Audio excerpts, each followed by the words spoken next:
and welcome back to our parallelism module. So now we know how do SIMD extensions work, how are they supported by the instruction set architecture, how are they generally roughly implemented in hardware, and how do we use these instructions in assembly and perhaps as intrinsics in C. So let's take a look at one example that puts things together and uses these SIMD instructions to perform matrix multiplication. So we have seen this matrix multiplication as a motivating example early on. This is a really tiny matrix. It has, it is multiplying only 2 by 2 matrices, 2 by 2 square matrices, and produces another 2 by 2 square matrix. But I've circled these elements that we are working with in a little bit different way than I've done it before. I do want to highlight here that the way how data is organized in memory matters a lot, so be careful about that. We are assuming that the data is stored in the column format. So in this case, A11 is next to A21. They are neighbors in the column, so they should be stored next to each other in the memory.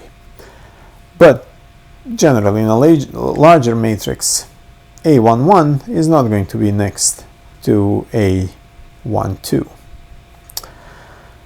Okay, so let's see what do we need to do in order to perform basically kind of a half of this, or a quarter of a matrix multiplication.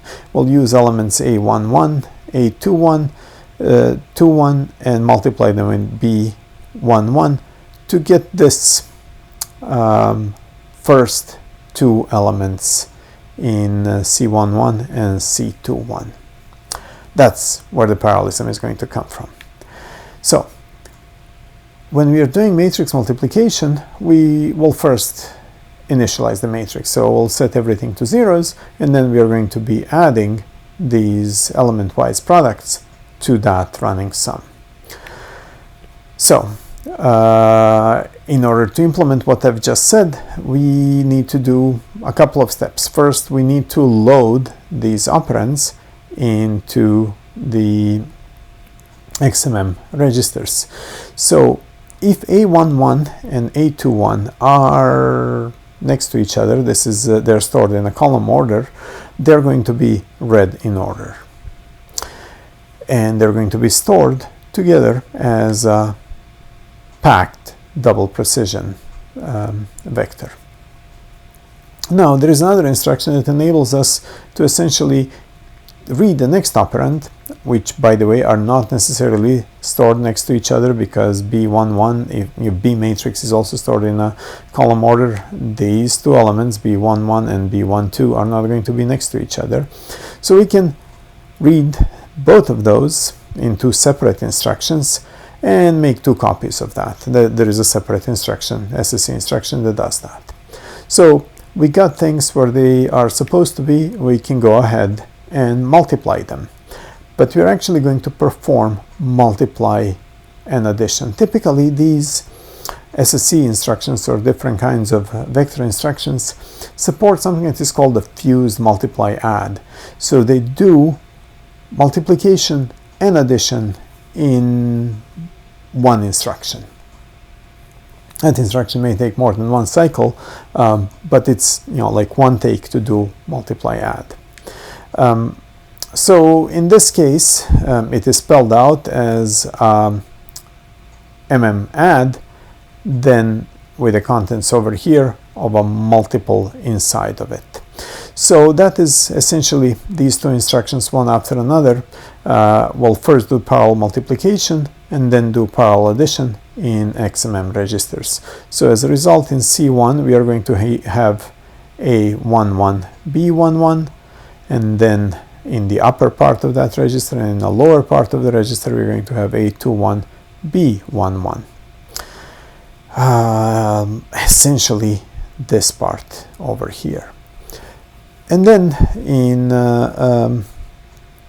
C2 we are going to have A11, B12 and A21, 1, 2.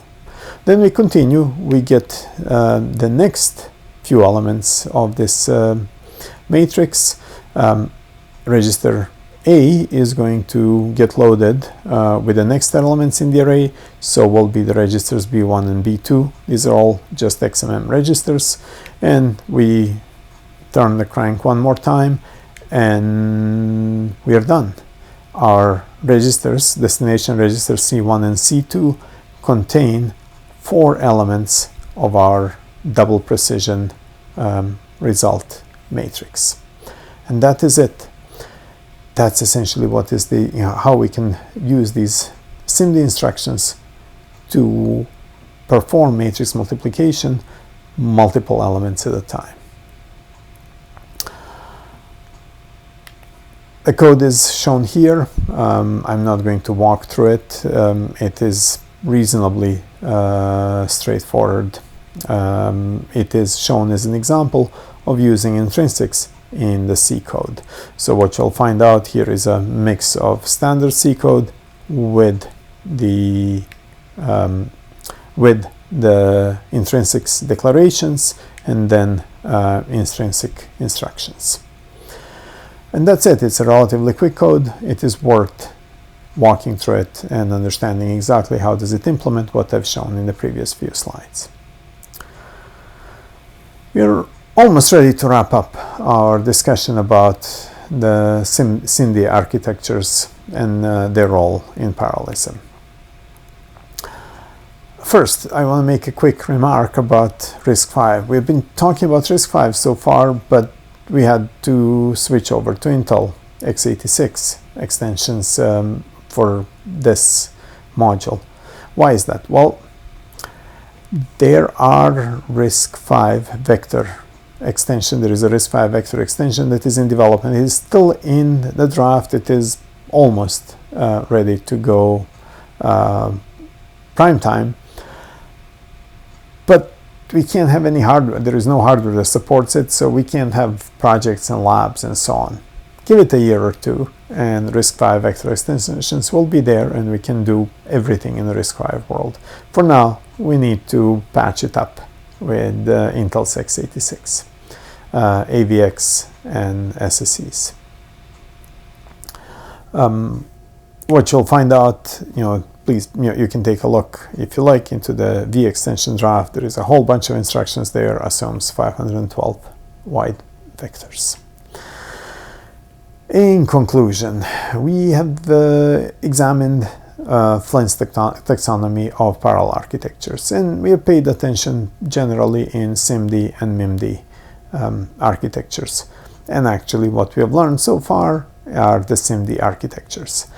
And we are going to revisit SIMD architectures when we take a look at GPUs a bit later in the course.